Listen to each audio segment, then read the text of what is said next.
वक्फ के नाम पर लाखों हेक्टेयर जमीन पूरे देश में है।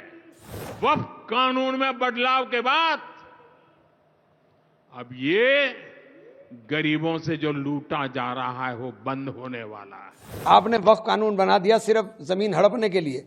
आपने ये नहीं बताने का काम करोगे कि इससे आप किस तरह फायदा पहुंचाओगे। आपने तो ऐसा शो कर दिया कि वक्फ बोर्ड आपसे भी ऊपर था कि प्रधानमंत्री जी कहें कि ये तो अब प्रगति मैदान के ऊपर भी कब्जा, भारत मंडपम पे भी कब्जा कर लेंगे, पार्लियामेंट पे भी कब्जा कर लेंगे। वक्फ संशोधन अधिनियम को लेकर पूरे देश में बवाल मचा हुआ है।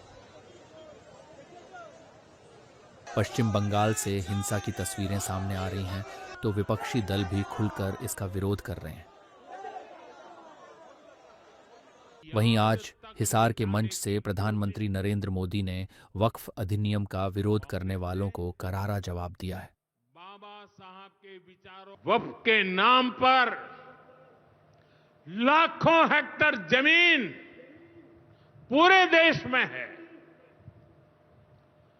इस जमीन, इस प्रॉपर्टी से गरीब का, बेसहारा महिलाओं बच्चों का भला होना चाहिए था। और आज ईमानदारी से उसका उपयोग हुआ होता तो मेरे मुसलमान नौजवानों को साइकिल के पंक्चर बना करके जिंदगी नहीं गुजारनी पड़ती। लेकिन इससे मुट्ठी भर भू माफिया का कोई भला हुआ। पसमानदा मुस्लिम इस समाज को कोई फायदा नहीं हुआ। और ये भूमाफिया किसकी जमीन लूट रहे थे? ये दलित की जमीन लूट रहे थे, पिछड़ों की जमीन लूट रहे थे, आदिवासी की जमीन लूट रहे थे, विधवा महिलाओं की संपत्ति लूट रहे थे। सैकड़ों विधवा मुस्लिम महिलाओं ने भारत सरकार को चिट्ठी लिखी, तब जाके कानून की चर्चा आई है।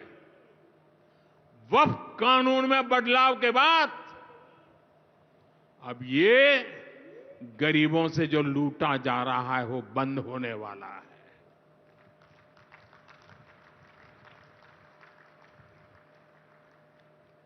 और सबसे बड़ी बात,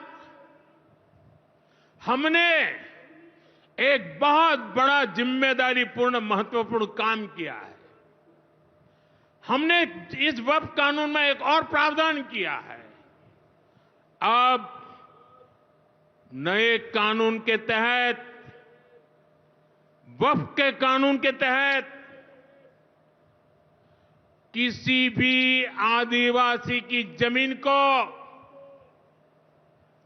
हिंदुस्तान के किसी भी कोने में आदिवासी की जमीन को, उसके घर को, उसकी संपत्ति को ये वक्फ बोर्ड हाथ भी नहीं लगा पाएगा। लेकिन इस बीच कांग्रेस नेता इमरान मसूद ने पीएम मोदी के बयान का जमकर इसका विरोध किया। क्या कुछ कहा, सुनिए। पिछले 10 साल से आपकी सरकार, प्रदेशों में आपकी सरकार, आपने कितने वक्फ के भूमाफियाओं को जेल भेजा, कितनों के खिलाफ आपने कार्रवाई की, और कौन वो भूमाफिया आपने चिन्हित करने का काम किया। आपने तो भूमाफियाओं को खुली छूट दे दी इस कानून के अंदर। आपने सजा के प्रावधान को हटा दिया, आपने लिमिटेशन एक्ट हटा दिया, जिससे वो लोग जो कब्जा धारक लोग हैं वो एडवर्स पोजीशन में सुप्रीम कोर्ट में चले जाएं। तो जो आप कह रहे हो उल्टा, ठीक उसके उल्टा आप कानून में कर रहे हो। तो आपके कहने में और करने में दोनों में बहुत फर्क है।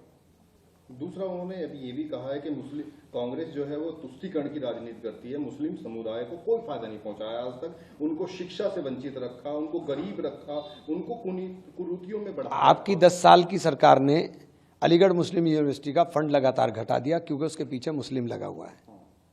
आपकी 10 साल की सरकार ने अल्पसंख्यकों को मिलने वाली थी छात्रवृत्ति को खत्म करने का काम कर दिया।